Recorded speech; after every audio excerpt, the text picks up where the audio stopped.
Hello guys and welcome back to the channel. In today's video I'll be talking about how Port Adelaide can win the 2020 AFL Premiership. Now I'll be doing this video also for Brisbane, Richmond and Geelong, so look out for them in coming days because they'll be coming consecutively. So this comes out on Tuesday, Wednesday is Brisbane, Thursday Richmond, Friday Geelong.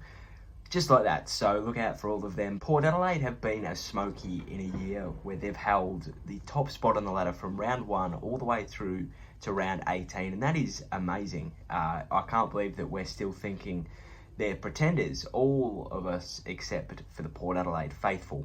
Now this could be to do with the timing of their fixture, you know, who they've played when they're in or out of form, maybe the amount of home games they've played in comparison to other Victorian top 8 teams such as Richmond and St Kilda and the Dogs and whatever. Or it could be their ability to break under real top 8 pressure in matches such as their games against Geelong and Brisbane. But with the home and away season done and the finals now upon us, let's get into how Port Adelaide can win the 2020 AFL Premiership. I think for Port Adelaide it starts away from the stats. We're not going to talk about their star power or how good they are in and around the clearances. We're going to start in a bit of a mental state, and it begins with their psyche. I think that for Port Adelaide, they must win this qualifying final. I don't care how they do it, but Geelong have been a team that's held the mickey over them in finals for a long time. Belted them in 2007. Belted them in round 12 this year by 10 goals. Port Adelaide must win the qualifying final to have any chance. You know, they're playing Geelong in Adelaide. That's a massive coup already. They beat them, they instill confidence that they can go all the way, right? They get a week off and then a prelim at the Adelaide Oval. It's written in the stars for them, so they must win this game. You know, they have struggled. They've been labelled as pretenders by everybody else because whenever they come under this pressure against Geelong and against Brisbane, and I guess you could put St Kilda in that category as well, they haven't been able to rise to that occasion, and they must against Geelong next week. But if we just look back at that round 12 game, they did everything wrong. They had everything that they'd worked so hard to have, they had it taken away from them. Clearances, inside 50s, contested and uncontested possessions, it was all gone. And that's thanks to Geelong's fantastic game style. They need to have a win to really instill confidence, as I said before.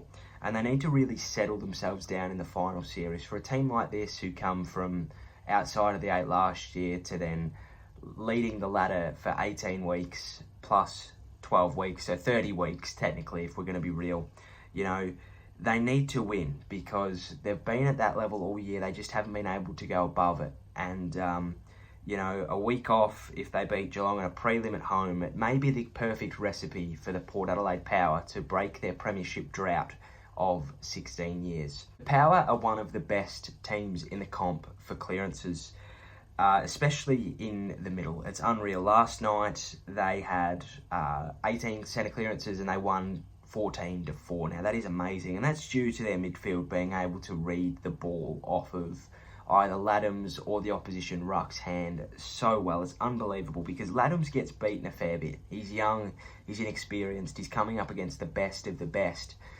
But their midfield, they make up for his mistakes so much. Not that he makes mistakes, they make up for his losses really, really well. And what they do so well out of those centre clearances is that they make them turn into inside 50s, which turns into scoring shots. They had +9 inside 50s last night, most of them coming from the centre clearances. So it's really, really pivotal into their game. Port Adelaide, their centre clearances are unbelievable. They're so clean inside and they're able to hurt you massively if you give them the opportunity. Port Adelaide are also a really hard running team and they're easily able to exploit defences if given time and space. So you really need to shut that down if you're going to beat them. Their mid forwards push up really, really high, and the gut running of your Zach Butters, your Sam Powell-Peppers and others really hurt you on the scoreboard by getting out the back. And that's something that they do all the time, is they just run and then they get the reward by getting out the back. It's quite good to watch. They run you off your feet and they don't miss out on those opportunities at all.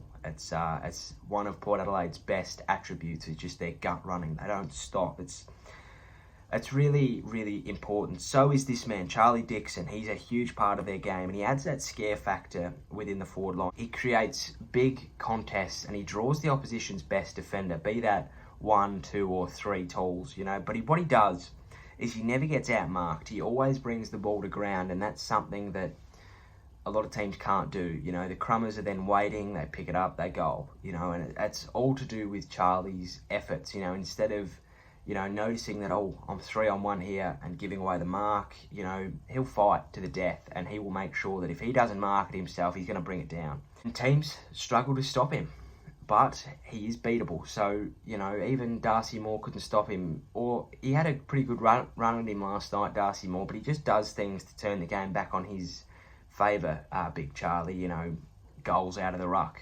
goals, you know, just breaking time and space. He's a really impressive player, and he's been so important to Port Adelaide this year. Port's forward pressure is top class. They lead the competition for tackles inside 50 by 10 over the second place St Kilda. So what that shows to me is that the ball is a lock inside 50 and they're not going to get it out. That's dangerous, because even if they don't score out of that, the opposition can't. You know, they're 120 metres away from their goal. So what they do is they create their own luck because of their relentless pressure and effort inside 50, and you can't get it out. You know, they just pep you and pep you and pep you, and their half-back line sets up such a good wall that even if you are to get a hat kick out, they're going to wait and they're going to bring it back in. You know, Darcy Byrne-Jones has been really good at that this year, so is Jonas and Cleary. So you've just got to make sure that you're one out in the contests when coming out of defensive 50, because then that's probably your best chance to get it forward as an opposition. They are beatable though. The Saints were able to shut them down offensively, as were the Cats and the Lions. They all created their wins from clearances and overpowering Port's young ruck stocks. That is something that Port have lacked in recent seasons, maybe no more than 2020. And it's a major exploit of their midfield if Laddams gets beaten and the opposition can get on top of the clearances. That's what St Kilda did so well. They had 10 more clearances than Port Adelaide, and it really equated to scoreboard pressure. Gresham did it really well, although he's out now. Billings did it really well. Jones, Hill. If you get it together, Port Adelaide are really, really easy to beat in the midfield, but they don't get it wrong very often. They also have a low mark tendency, ranked 11th in the AFL for marks per game. They are definitely a handball first team, and they back their run to get the job done, which most of the time they do. It can be an issue though if they don't get their hands on the footy, because teams will slow it down and play that slow, methodical possession footy, which has been kryptonite for Port Adelaide in the past. If Port don't move quick, they don't move at all, so teams really need to take the sting out of the game, and I think that that's what Geelong does really well. They're not looking to move it forward, they're just looking to get it forward in their own time, and that's what Port Adelaide struggle with a little bit. They get a little bit impatient, and as I said, it's been their downfall to date. But with all that said and done, how far will Port go this year, and is it time that we get a power surge? You know, will they become the team that we all thought they would be in 2014? Are they going to win the Premiership this year? Let me know. I hope you enjoyed. If you did, please give us a like and a subscribe down below. As I said, Brisbane, Richmond, Geelong sort of previews to come in the next few days, and then there's going to be finals previews as well. So hopefully you enjoyed this video. If you did, give us a like and a subscribe down below. Plenty more to come, as I said. Take care, stay safe, cheerio, sayonara, and goodbye.